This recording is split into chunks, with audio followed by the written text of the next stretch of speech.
À travers cette présentation, je vais vous expliquer un petit peu en quoi ça consiste un métier d'ingénieur, les parcours qui sont proposés à l'ingénieur et quels sont les débouchés, etc. Le mot ingénieur, on l'entend un petit peu, il est décliné à toutes les sauces.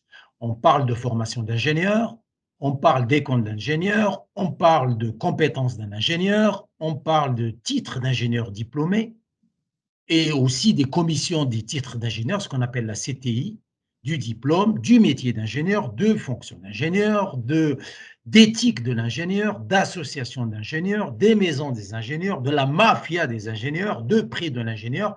C'est décliné à toutes les sauces.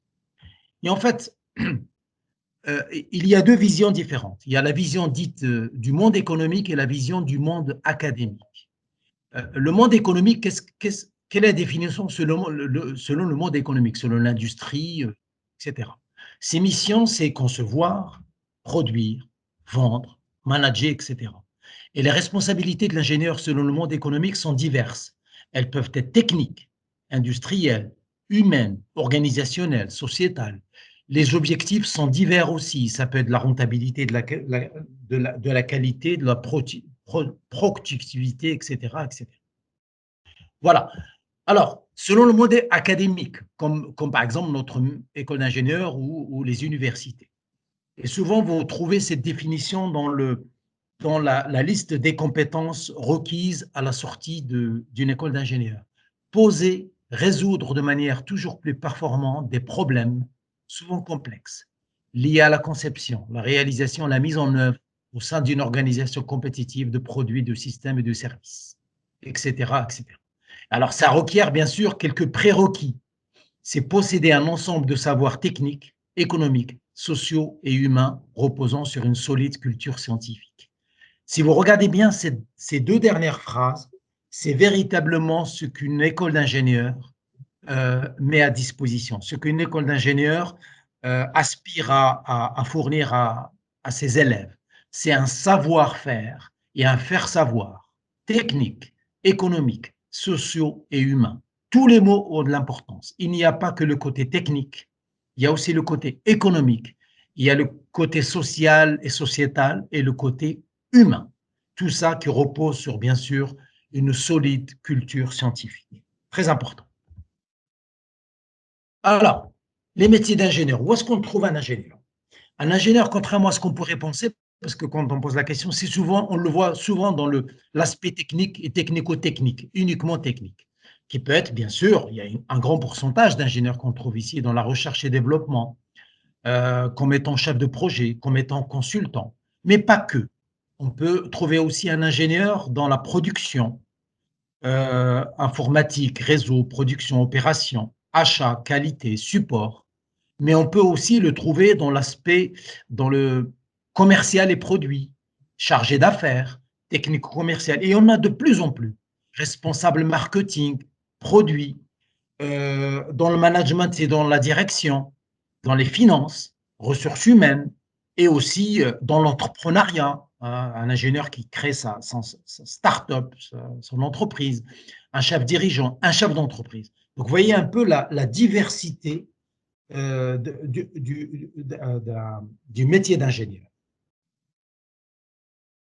Alors, donc, ce que je disais tout à l'heure, regardez le schéma ici qui résume bien les choses. C'est un couteau suisse, finalement, un ingénieur. Un ingénieur, c'est quelqu'un qui a d'abord une formation technique, comme je le disais tout à l'heure, solide.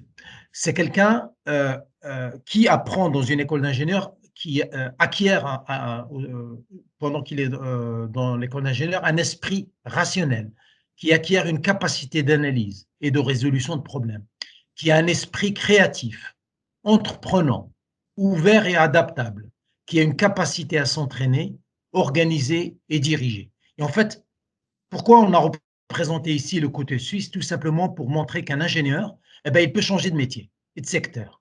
Parce que quand il est dans l'école d'ingénieur, il apprend à apprendre.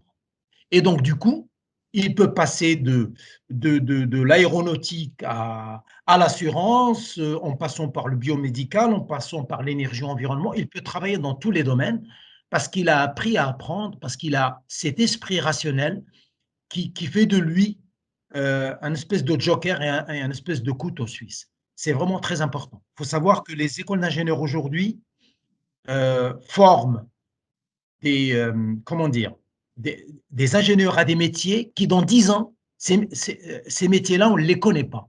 Sauf que cet ingénieur, il saura s'adapter. Et comme il a une solide formation scientifique et humaine, il saura s'adapter à ces métiers qu'on ne connaît pas aujourd'hui. Voilà. Alors, je résume à travers ce transparent. Donc, un ingénieur, c'est quelqu'un qui a des connaissances et une compréhension d'un large champ de sciences fondamentales. C'est quelqu'un qui a l'aptitude à mobiliser les ressources d'un champ scientifique et technique de spécialité, qui maîtrise des méthodes et des outils de l'ingénieur, qui a la capacité de s'intégrer dans une organisation, de l'animer et de la faire évoluer. Et bien sûr, tout en prenant compte des enjeux industriels, économiques et professionnels. Et ça aussi, c'est un élément important, aptitude à travailler en contexte international. Ça, c'est vraiment important. Donc, alors, il y a bien sûr des significations derrière tout ça. Aptitude à travailler en contexte international, ça veut dire en fait, il y a l'aspect multiculturel, donc savoir travailler avec des gens de cultures différentes, de religions différentes, de langues différentes. Donc le côté langue ici est très important. L'anglais est devenu le minimum minimal pour la formation d'ingénieur. Il faut être au-delà de bilingue. Donc c'est très très important. D'où d'ailleurs les stages à l'étranger, l'obligation des stages à l'étranger et l'obligation d'obtenir des diplômes en anglais supplémentaires. Et bien sûr, respect des valeurs sociétales. Les différents champs qui nous concernent actuellement. Vous voyez, en haut à gauche, la voiture, on parle maintenant de voitures autonomes. Il faut savoir que les voitures de maintenant, l'électronique et l'informatique qu'il y a maintenant, c'est quasiment l'électronique et l'informatique qu'il y avait dans les Airbus du début des années 80. Donc, dedans, il y a un ensemble de technologies, un ensemble de systèmes embarqués qu'on n'aurait pas imaginé qu'on pouvait faire cohabiter il y a 20 ans. Donc là, on parle de voitures intelligentes, on parle de voitures autonomes, bien sûr, qui requièrent bien sûr des compétences extraordinaires.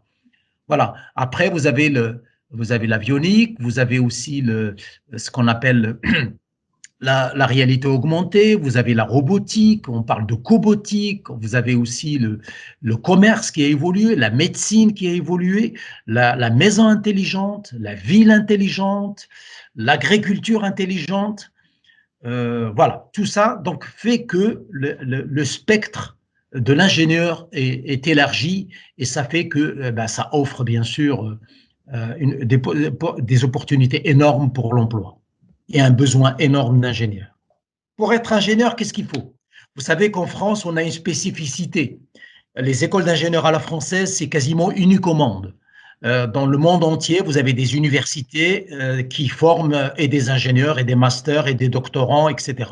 En France, on a deux systèmes. Alors, on peut s'en réjouir, hein, parce qu'on a les systèmes des écoles d'ingénieurs et le système des universités. Pour être ingénieur en France, il faut Bac plus 5. Globalement, le grand flux, c'est quoi? On fait 2 années de classe préparatoire, donc ce qu'on appelle les CPGE, classe préparatoire pour les grandes écoles, suivi de 3 années du cycle ingénieur. D'accord? Donc voilà. Donc on fait, alors dans les prépas, vous avez ce qu'on appelle les prépas intégrés et vous avez ce qu'on appelle les CPGE. Les CPGE, c'est des prépas classiques à l'issue desquels les élèves passent des concours et bien sûr, selon le niveau qu'ils ont, ils peuvent intégrer telle ou telle école. Les prépas intégrés, c'est des prépas déjà intégrés dans une école d'ingénieur, donc les élèves savent à peu près ils connaissent leur projet, ils savent à peu près, ils savent le diplôme d'ingénieur auquel ils concourent.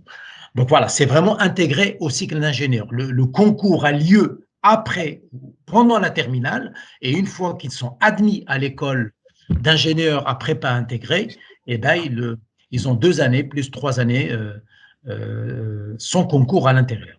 En revanche, pour ceux qui auraient choisi les CPGE, le concours a lieu au bout des 2 années et après, ils rentrent en cycle ingénieur. Voilà. Alors là, c'est une offre qui correspond à l'école que je représente. Vous avez ce qu'on appelle le bachelor. c'est-à-dire que c'est Bac plus 3, donc sur dossier, une terminale rentre en première année bachelor, deuxième année bachelor, troisième année bachelor, c'est un petit peu grade licence. Et donc, le bachelor, c'est un parcours sécurisé au bout duquel l'élève peut choisir d'entrer dans le milieu professionnel ou, en revanche, si il a envie d'être ingénieur et si l'on a le niveau, il peut intégrer la quatrième année de l'école d'ingénieur qu'il souhaite. Voilà. Sinon, il y a ce qu'on appelle des admissions parallèles. Un élève qui aurait fait un DUT ou un BTS, etc., s'il est dans le même cœur de métier, il peut intégrer la première année du cycle ingénieur sur dossier, soit par la voie, ce qu'on appelle la voie FIS, la voie statut étudiant, formation initiale, statut étudiant, ou par la voie FISA, formation initiale, statut apprenti. L'apprentissage, c'est aussi quelque chose d'une voie assez intéressante. Donc voilà, mais les deux, que ce soit statut étudiant ou statut apprenti, aboutissent au même diplôme d'ingénieur. Vous avez aussi, vous voyez, donc là, il y a les diplômes, il y a l'international. Ce qu'il faut savoir, c'est que quasiment toutes les écoles d'ingénieurs exigent un semestre à l'international. Je le disais tout à l'heure, le côté bilingue de l'ingénieur fait que chaque élève ingénieur est censé passer un semestre, soit chez un partenaire, soit dans une entreprise, soit dans une université, à l'international. Ça, c'est important. Et aussi, beaucoup d'écoles, comme la nôtre, exigent l'obtention d'un diplôme d'anglais qu'on appelle le TOEIC, 785 points ou plus. Ça, c'est vraiment très important. Les élèves aussi ont la possibilité d'obtenir un autre diplôme. À l'issue de la deuxième année, par exemple, du cycle ingénieur, ils peuvent partir chez un partenaire au Canada, aux États-Unis, en Nouvelle-Zélande, en Australie ou en Asie, passer une année de master chez le partenaire, ils obtiennent le diplôme de master du dit partenaire et ils reviennent et ils obtiennent également le diplôme d'ingénieur de l'école qui les a envoyés. C'est vraiment très important. Donc, au bout de 5 ans, on peut obtenir 2 diplômes. Ça, c'est vraiment très important. Donc, retenez ceci, hein, 2 années de classe préparatoire, intégrées ou pas, suivies de 3 années de cycle ingénieur, avec un semestre à l'international, avec des possibilités du diplôme, avec des possibilités aussi de suivre le cycle ingénieur en alternance ou pas. Voilà. Alors, il y a aussi des stages. Il y a des stages parce que il y a la formation, il y a une co-formation, si vous voulez, entre l'entreprise et l'école. Au bout, par exemple, de la première année du cycle ingénieur, les élèves partent en stage de 3 à 5 mois. Ça, c'est le premier stage.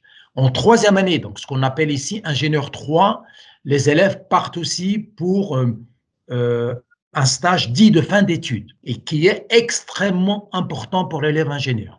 Il faut savoir, par exemple, comme chez nous, à l'ESEO, 85% des étudiants trouvent l'opportunité de trouver un emploi. Donc, vous voyez, le stage de fin d'études, finalement, c'est déjà un premier pas dans l'entreprise dans laquelle ils effectuent leur stage. Donc, c'est important.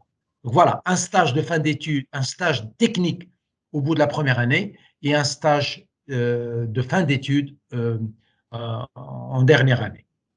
Alors, je ne sais pas s'il y a des lycéens ou de parents de lycéens qui sont présents dans la… On se pose la question, mais quelles sont les spécialités à choisir pour intégrer une école d'ingénieur dans le domaine, ce qu'on appelle des STIC, donc les sciences et techniques de l'information et de la communication, en d'autres termes, électroniciens et informaticiens. Ce qu'on propose, ce qu'on suggère à nos élèves de lycée, c'est qu'ils choisissent une spécialité mathématique en première, plus une spécialité scientifique qui peut être la physique-chimie, sciences de l'ingénieur, SVT au numérique et sciences de l'informatique. Troisième choix, libre. Ça peut être scientifique ou pas, ça n'a pas beaucoup d'importance. Évidemment, c'est cette troisième spécialité qu'il faudra abandonner à l'issue de la première. Ensuite, en terminale, la première combinaison préconisée, c'est maths plus une spécialité scientifique. La deuxième combinaison, c'est 2 spécialités scientifiques plus option maths complémentaire. Voilà globalement ce qu'on suggère à nos élèves s'ils veulent intégrer une école comme la nôtre. vous êtes parents, si vous êtes élèves, on se pose la question, mais pourquoi cette école et pas une autre école? Ce qu'il faut choisir, c'est de se dire quelle spécialité, quelles options ils ont, quel débouché pour une école. C'est très important. Il faut aller au-delà des conditions d'intégration de l'école. C'est quelles options telle ou telle école propose. Y a-t-il de l'alternance? Y a-t-il de l'apprentissage? Quelles sont les entreprises partenaires? Quelles sont les formations proposées par la dite école? Quels sont les parcours internationaux? Y a-t-il des doubles diplômes? Quelle pédagogie? Ça, c'est important parce que les pédagogies aujourd'hui évoluent. Il y a de l'ingénierie pédagogique. Y a-t-il des projets? Y a-t-il de l'apprentissage par projet? C'est très important. Quelle formation humaine et managériale propose l'école? Y a-t-il un accompagnement renforcé? Y a-t-il un suivi individuel? Quels sont les moyens et les équipements? Malheureusement, la situation sanitaire aujourd'hui ne nous permet pas de visiter l'école, mais sachez qu'il y a des visites virtuelles qui vous donnent une idée des moyens et des équipements dont dispose l'école, et c'est vraiment très important. Excusez-moi. C'est vraiment les questions qu'il faudra se poser et qui font que vous choisissiez telle école plutôt qu'une autre. Et aussi, il y a l'aspect entrepreneuriat qui est extrêmement important. Alors là aussi, c'est une école publique, c'est une école privée. Est-ce que c'est une association ESPIC? Ça, c'est. Alors, les écoles publiques sont connues. Bon, là, il n'y a pas de souci, il n'y a pas de différence. Et sachez que dans les écoles privées, il y a du privé et du privé. Comme la nôtre, on est ce qu'on appelle ESPIG, enseignement supérieur privé d'intérêt général. En d'autres termes, ça veut dire quoi ESPIG? Ça veut dire qu'on est une association non lucrative. C'est très important. Il y a du privé et privé. Ça veut dire en fait que les contributions qu'on demande de nos familles sont reversées, sont investies dans la formation de l'école. De toute façon, si je donne l'exemple de l'ESEO, si la formation d'ingénieur coûte à peu près 12 à 13 000 euros, on demande à peu près la moitié aux parents et l'autre moitié, il va falloir qu'on aille la chercher à travers la taxe d'apprentissage. On demande un petit peu à l'État, on demande aux collectivités locales le reste pour financer la formation d'un ingénieur. Voilà. Rapidement de l'ESEO que je représente ici, on a 3 sites. La maison mère se trouve à Angers, on a une école à Vélizy et une école à Dijon. Voilà, globalement, j'en ai un petit peu parlé. C'est pareil, donc il y a une formation d'ingénieur par apprentissage, une formation d'ingénieur par voie initiale, une formation de bachelor et 18 options qui sont là globalement. Donc, si à travers les questions je peux y répondre, ce sont des options qui sont relatives soit à l'électronique, soit à l'informatique, soit aussi des options transversales, comme la recherche, l'entrepreneuriat, etc. Voilà, ça c'est pour décrire un petit peu les prépas que nous avons. Ce sont des prépas dits technologie internationale qui offrent la possibilité aux élèves qui intègrent cette école de passer un semestre à l'international dès les classes préparatoires. Voilà, donc on intègre, alors autrefois c'était des bacs dits STI 2D, STL, etc. Mais maintenant l'élève, au bout de la terminale, peut choisir cette option-là, par exemple, prépa technologie internationale, et à la deuxième année, il choisira soit technologie, soit internationale. Ça, c'est une liste des entreprises avec lesquelles on travaille, et encore, il n'y a pas tout ici. Sachez que ce qui fait l'importance d'une école, c'est aussi ses partenariats avec les entreprises. Alors, regardez ces chiffres-là. L'insertion professionnelle, c'est quelque chose de très important. C'est au-delà de 99%. Alors maintenant, il y a la crise sanitaire, bien sûr, qui modifie un petit peu ces chiffres-là, mais sachez que la crise ne connaît pas ces domaines-là et que tous les élèves, absolument tout, trouvent un emploi au bout de leur formation d'ingénieur. Voilà, donc ce que je disais, c'est l'école comme l'ESEO, c'est une expérience de plus de 64 ans, une insertion professionnelle record, un choix de parcours important, une pédagogie par projet, un esprit de valeur et une formation humaine. Parce que là, vous avez des photos qui représentent un petit peu aussi la vie associative, hein, parce qu'il n'y a pas que des études dans une école d'ingénieur, il y a aussi une vie d'étudiant à côté.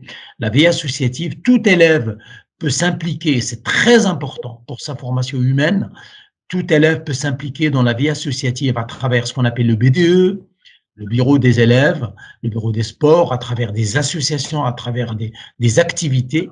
Et ces activités, d'ailleurs, sont reconnues dans son cursus. Sachez que on accorde ce qu'on appelle des crédits ECTS, donc des crédits qui contribuent à la moyenne de l'élève à travers son activité. D'accord? S'il démontre qu'il s'est impliqué dans le bureau des sports, dans la robotique, dans ceci ou cela, il gagne des crédits. Voilà, c'est très important. Le cycle ingénieur, par exemple, pour réussir les 3 années de cycle ingénieur, il faut avoir 180 crédits, mais sachez que dans ces crédits-là, il peut les avoir aussi par son engagement dans les différentes activités.